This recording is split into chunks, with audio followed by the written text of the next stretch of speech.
The one thing he enjoyed most in his life was driving around his neighborhood. He found it soothing. He always drove the same route at least once a day, sometimes twice if it was warm and sunny out. He found that he did most of his thinking for the day during that daily drive. For some people, they save their thinking for the shower, toilet, or right before they fall asleep. But for him, it was his car.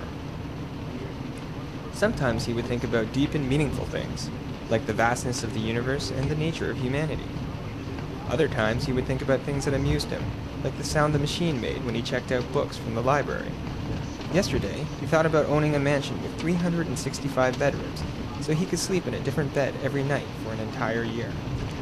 Today, however, he was thinking about the staff Christmas party he had attended about 3 months ago.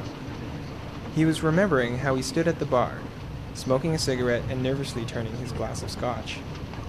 As he had scanned the club, watching small groups of his coworkers relax in easy conversation, he thought about how he had planned to try to hook up with Michelle from Human Resources.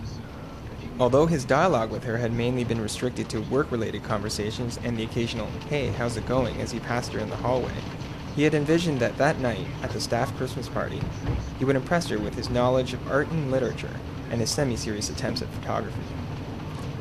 He had even imagined that, having amazed her with his intellect and boyish charm, he would take her back to his house where they would smoke a joint, and proceed to make passionate and uninhibited love many times throughout the night.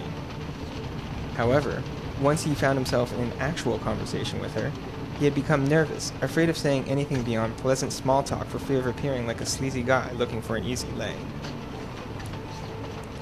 Their broken conversation ended with an exchange of awkward silences, following which he excused himself to the bathroom.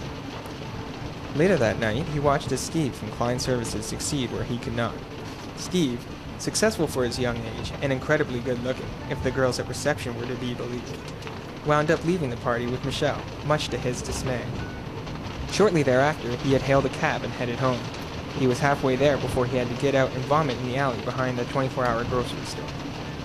These winding streets were so familiar to him, he could imagine them in his mind as if looking at a map, which was strange since he usually found the abstract perspective presented on maps confusing. When he looked at a map of the town he lived in, he knew it represented some reality, but he didn't have the mental ability to match the reality he knew to the one on the map. The only time a map made any sense to him at all was the map he had made of his driving route. To anyone else, every centimeter on the map corresponded to a meter in the real world. But for him, every centimeter corresponded to a different house, fence, or driveway on his route. Tracing his route on the map with his finger, he could recreate reality. Back out of the driveway. Straight ahead. Around the bend. Around the bend. Through the intersection, past Mavern Crescent. Around the bend. Straight ahead. Around the bend. Right turn onto Mavern Crescent. Around the bend. Past Drummond Crescent. Straight ahead. Past Sanderson Crescent. Around the bend. Straight ahead. Around the bend. Left turn onto Sanderson Crescent. Around the bend. Straight ahead. Around the bend. Past Hume Gate. Around the bend. Around the bend. Right turn onto Mavern Crescent. Straight ahead. Right turn onto Drummond Crescent. Straight ahead.